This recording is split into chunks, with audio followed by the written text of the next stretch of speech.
குமாரன் பரிசுத்தாவின் பெயராலே ஆமென். கிறிஸ்துவுக்குள் மிக பிரியமானவர்களே, பரிசுத்தமான ஓய்வு நாளை ஆண்டவர் தந்திருக்கிறார். ஆண்டவருடைய வார்த்தைகளை நாம் தியானித்து வந்திருப்போம். இந்த நாளில் கூட திருச்சபை ஒழுங்கின்படி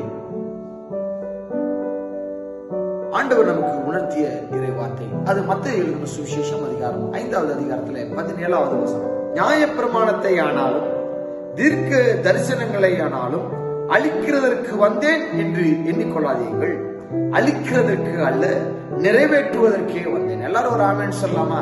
ஆமென். ஆம், கிறிஸ்துவுக்குள் மிகவும் பிரியமானவர்களே, ஆண்டவர் நியாயப்பிரமாணத்தை ஃபுல்லா அவர் அழிக்கிறதுக்கு வந்திருக்கிறாரு அப்படின்னு சொல்லி இந்த பரிசேயர் சதுசேயர் எல்லாம் என்ன செஞ்சாங்க? ஆண்டவர் மேல குற்றங்களை சுமத்தினார்கள். அப்பொழுது ஆண்டவர் அங்கே உணர்த்துகிறார், நான் இதை அழிப்பதற்கு வரவில்லை, அதை நிறைவேற்றுவதற்கே வந்தேன் என்று சொல்லி சொன்னார் ஆண்டவர்.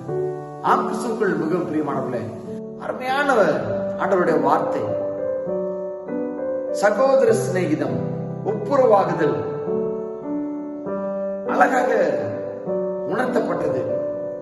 ஆம், கிறிஸ்துவுக்குள் மிகவும் பிரியமானவர்களே, நல்மனம் பொருந்துதல் இதெல்லாம் ரொம்ப முக்கியமான விஷயம்.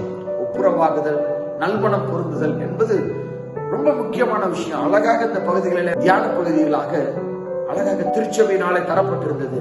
ஆம், கிறிஸ்துவுக்குள் மிகவும் பிரியமானவர்களே, நியாயப்பிரமாணத்தை நிறைவேற்ற வந்த ஆண்டவர் தாமே நம்முடைய எல்லா இக்கட்டுகளுக்கும் எல்லா நாச மோசங்களுக்கும் நம்மளை விலக்கி பாதுகாத்து வருகிற நாட்களிலே தெய்வீக சமாதானத்தை நமக்கு தந்து முற்றும் முடிய நம்மை பாதுகாக்க அவர் வல்லவராயிருக்கிறார்.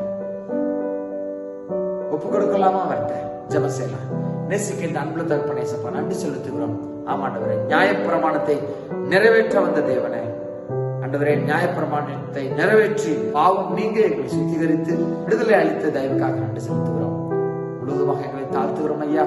இந்த பரிசுத்தமான ஓய்வு நாளை தந்து ஆண்டவரே, தேவன் தாமே எல்லா விதமான நன்மையான காரியங்களை நாங்கள் சுதந்திரித்துக் கொள்ள தேவன் நீங்க அளித்த கிருபைக்காக நன்றி செலுத்துகிறோம். முழுவதுமாக எங்களை தாழ்த்துகிறோம், ஒப்பு கொடுக்கிறோம். துதிக்க நமக்கு எல்லாவற்றையும் நமக்கு செலுத்துகிறோம்.